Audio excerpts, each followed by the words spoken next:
Homemade ready மிக்ஸில் அடுத்து நம்ம பார்க்க போகிறது ரவை பாயாசம் ரெடி மிக்ஸ். அதை எப்படி செய்யலாங்கிறத பார்க்கலாம். இப்போ பால் நல்லா காஞ்சிகிட்டு இருக்குது.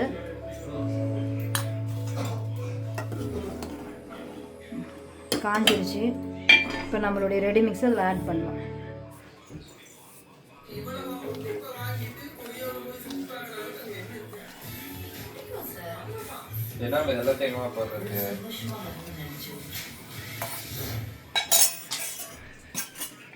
பாருங்க, ஆட் பண்ணியாச்சு. அவ்வளோதான். இது ஒரு 5 மினிட்ஸில் வெந்து வந்துடும். இப்போ கொஞ்சம் நெய் கொஞ்சம் ஆட் பண்ணிடலாம். போதும். இன்னும் கொஞ்சம் அந்த நெய்யெல்லாம் மேலே வந்து நல்லா வெந்து வரட்டும். இங்கே பாருங்கள், சூடான சுவையான ரவை பாயாசம் ரெடி ஆயிடுச்சு. இதோடு நம்மளுடைய சண்டே ரெடிமிக்ஸ் காம்போ முடிஞ்சிருச்சு.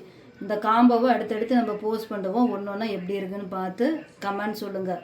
இந்த வீடியோ உங்களுக்கு பிடிச்சிருந்தால் லைக் பண்ணுங்கள், ஷேர் பண்ணுங்கள். தேங்க்யூ மக்களே.